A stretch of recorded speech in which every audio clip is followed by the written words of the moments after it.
Schrodinger जो कि Nobel इनाम याफ्ता फ़िज़िसिस्ट हैं, उनके ऊपर मशरक़ी तहज़ीब और ख़ुसूसन मशरक़ी फ़लसफ़े का बहुत असर देखा जा सकता है। हम आजकल एक अजब दौर में दाखिल हो गए हैं जहाँ पर ये बात तय हो गई है कि साइंसी ज़हन बनने के लिए आपको मज़हब से दूर जानना पड़ेगा, या आपको मजहबी स्क्रिप्चर्स, रिलीजियस स्क्रिप्चर्स, मजहबी किताबें, मजहबी सहीफ़े और किसी भी सेक्रेड किताब के पास नहीं जाना, मगर आपको किसी साइंसदान की बनी हुई किताब और एक मख़सूस किस्म का इल्हाद चाहिए कि बड़े साइंसी जहन बन पाएँ, या पुराने के मुस्लिम या किसी भी मजहबी किसी और मज़हब के लोगों का भी ठट्ठा उड़ाना, हंसना उनकी माजी की बातों पे, और वो जैसे कि एक चलन बन गया इस दौर का। तो ये मेरे लिए बड़ी हैरानी की बात है, क्योंकि मैं जिस कदीम ज़माने के फ़लसफ़ियों को पढ़ता हूँ और जदीद दौर तक के साइंसदानों का मुताला करता हूँ, तो तमाम बड़े दिमाग ख़ुसूसन कदीम दौर के और मिडल एजेस के भी, उस तमाम लोग मजहबी लोग थे, मजहबी फ़िक्र रखते थे और अपने शऊर को मज़हब की तहवील में दे के वो कम्फ़र्ट फ़ील करते थे। आहिस्ता आहिस्ता चैनल पे मैं कुछ ऐसे लोग मुतारिफ़ कराता चला जाऊँगा जिन्होंने क्लासिकल फ़िज़िक्स नहीं बल्कि क्वांटम फ़िज़िक्स में जिनके हम कदम के निशान, मतलब कि जिनकी वजह से ही क्वांटम फ़िज़िक्स ने जन्म लिया और उनके निशान जदीद तहकीक और जहनों में गूंजते हैं, और लेकिन उनकी बड़ी बातें नहीं बताई जाती। हमारे बच्चों को बार बार वो किताबें बता दी जाती हैं जो बने हुए जहन से पढ़ी जाती हैं। ये नहीं बताया जाता कि जहन कैसे बनता है जिनकी किताबें मैं पढ़ रहा हूँ, यानी जिनकी मैं किताबें पढ़ रहा हूँ वैसा जहन कैसे बनेगा वो कोई नहीं बताता। आपको आपके इल्म में है, जो लोग फॉलो करते हैं, कि आइंस्टाइन के हवाले से हमने जो वीडियोस बनाई उसमें आइंस्टाइन की काफ़ी निजी मालूमात ज़रूरी हैं ताकि आप ये जान सकें कि आइंस्टाइन कैसे बनता है। और ऐसे ही आज एक आदमी का हम जिक्र करेंगे जिनका नाम है श्रोडिंगर। ये बहुत मशहूर भी रहे और मारूफ़ हैं आज तक, क्योंकि इनका एक थॉट एक्सपेरिमेंट श्रोडिंगर कैट जो है वो बहुत अहम समझा जाता है थॉट एक्सपेरिमेंट्स में, ख़ुसूसन क्वांटम फ़िज़िक्स के अंदर। 1918 में श्रोडिंगर मुतारिफ़ होते हैं हिंदू स्क्रिप्चर्स, उपनिषद्स की तरफ, और उसकी वजह शोपेनहायर है। हमारे सामीन और हमारे नाज़रीन के इल्म में होना चाहिए कि शोपेनहायर, जिनके ऊपर हमने कुछ गुफ्तगू कर रखी है, वो बहुत ही पेसिमिस्टिक हो गए थे, या पेसिमिस्टिक फ़िलासफ़ी की जदीद दौर में एक बड़े नुमाइंदे समझे जाते हैं, जिनके मुताबिक पूरी कायनात दुखा है, हर तरफ जुल्म ही जुल्म है। तो श्रोडिंगर ने शोपेनहायर के कामों से मुतारिफ़ हुए उपनिषद की तरफ, और श्रोडिंगर ने उपनिषद की तरफ कहा कि मुझे अपने तमाम गमों का मुदावा इसमें मिलता है, और मेरी शायद मौत का भी सुकून इसी में छुपा हुआ, यानी मौत के साथ जो तकलीफ़ है वो भी शायद दूर हो जाएगी। उपनिषद जो कदीम हिंदू तहज़ीब के संस्कृत ज़ुबान के लिखे स्क्रिप्चर्स हैं, क्योंकि क्वांटम फिज़िसिस्ट हकीकत को जानना चाहते हैं, वो ये जानना चाहते हैं कि मादा अपनी असल में क्या है और फंडामेंटल बिल्डिंग ब्लॉक क्या है।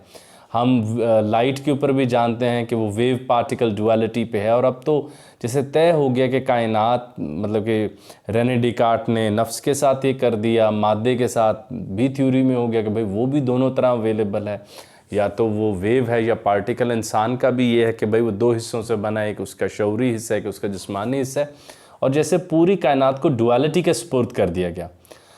श्रोडिंगर जब मुतारिफ़ हुए उपनिषद से, तो उनके जहन में भी ये बात टकराई कि ये जो बांट है इसको ख़त्म नहीं करना, क्योंकि बांट एग्जिस्ट ही नहीं करती। डुअलिटी को रिमूव तो तब करना हो जब वो एग्जिस्ट करती हो। सब्जेक्ट और ऑब्जेक्ट एक ही हैं, सब्जेक्ट और ऑब्जेक्ट दो थे ही नहीं। ऑब्ज़र्वर और ऑब्ज़र्व्ड एक ही ग्रेटर रियलिटी का हिस्सा है। और ये वो जिस बात से मुतासिर हुए वो उपनिषद, क्योंकि as a religious scripture Sanskrit ज़ुबान में इसमें मखसूस ज़्यादा गुफ्तगू ऑन्टोलॉजी के ऊपर मिलती है, शय क्या है।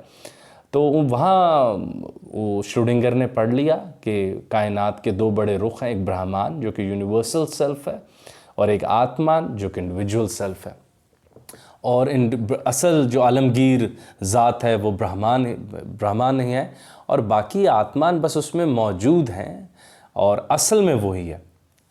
अब वो इस बात से इतने मुतासिर हुए कि अपनी हर टॉक के, अपने हर लेक्चर के आखिर में कहते थे कि ब्रह्मान इज़ इक्वल टू आत्मान, और अपने पालतू जानवर का घर पे नाम भी उन्होंने आत्मान रखा हुआ था। और क्योंकि मेरा ज़ाती तौर पे मानना है कि हम किसी भी फ़लसफ़ी और बड़े साइंसदान की तरह नहीं सोच सकते, ना सोच सकेंगे जब तक उनके अहवाले ज़िंदगी हमारे नसीब में नहीं आएंगे।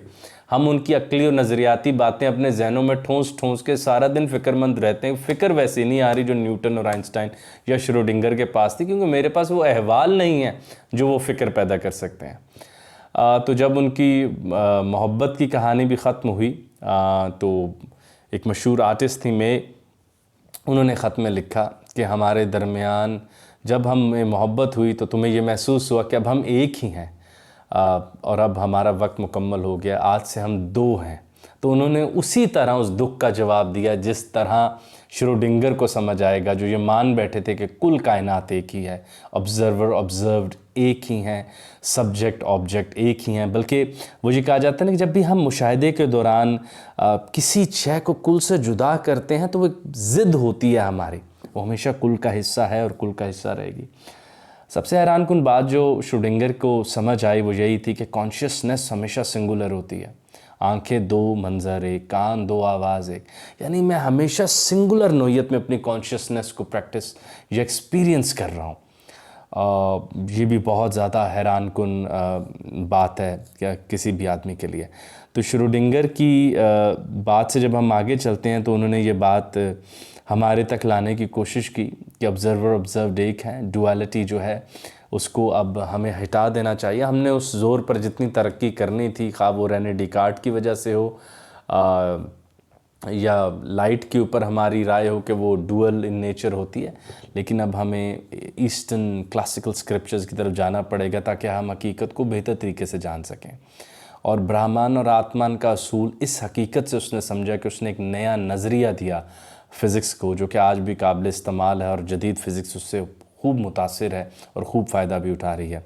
और आखिर में बड़ा पैगाम यही है कि हमें अपने बच्चों को साइंसी तालीम देते हुए, साइंसी तदरीस देते हुए, साइंसी क्यूरियोसिटी देते हुए हमें कुल उनसे नहीं छुपाना चाहिए कि अगर कोई फ़लसफ़ी या अगर कोई साइंसदान मजहबी तौर पे मुतासिर है तो हमें बताना चाहिए कि वो मजहबी फ़िक्र और सोच रखते थे या वो किसी काम से मुतासिर थे, और हमें एक ओरिजिनल थॉट अपने बच्चों तक देनी चाहिए। मैं एकदम लोगों के नाम दोहरा सकता हूँ, खा वो हाइज़नबर्ग हों, तो प्रैक्टिसिंग थे जिन्होंने बिग बैंग थ्योरी की बुनियाद रखी, जॉर्ज उनका नाम लेना चाहूँ मैं, आइंस्टाइन बिल्कुल वो ऑर्गेनाइज रिलीजन के थोड़ा बहुता थे लेकिन वो मानते थे देयर इज़ एक हायर फोर्स है। वो ब्लाइंड वॉच मेकर जैसे अल्फाज तो नहीं बच्चों के ऊपर थोपते थे। और पीछे जाएं तो न्यूटन के बारे में तो कौन नहीं जानता कि वो किस हद तक मजबूत है। तो आज बस ऐसे ही दिल था कि मैं आपके आगे रखूं कि श्रोडिंगर को उपनिषद ने कैसे मुतासिर किया और श्रोडिंगर ने कदीम ईस्टर्न फ़िलासफ़ी की इस बड़ी किताब से क्या बड़ी बात सीखी और उसको वो कैसे फ़िज़िक्स में लाए और एक नई फ़िज़िक्स सामने रखी। और आप में से जो लोग श्रोडिंगर्स कैट पढ़ चुके हैं तो वो एक इतना हैरानकुन थॉट एक्सपेरिमेंट है जिसके लिए कामिल आप यकीन रखते हैं कि ये क्लासिकल फ़िज़िसिस्ट नहीं सोच सकता, या कोई ऐसा फ़िज़िसिस्ट जो अपने आप को मुकम्मल तौर पे क्लासिकल फ़िज़िक्स की तहवील में दे चुका वो नहीं सोच सकता। इसके लिए बहुत ही डायनामिक थिंकर चाहिए, इसके लिए बहुत ही एक फ्री थिंकर चाहिए। तो वो श्रोडिंगर ने वो राय यहाँ से ली कि उसने कहा कुल असल यूनिवर्सल सेल ब्रह्मान और बाकी सब आत्मान है, हकीकी एक है, बाकी सब एतबारी हैं।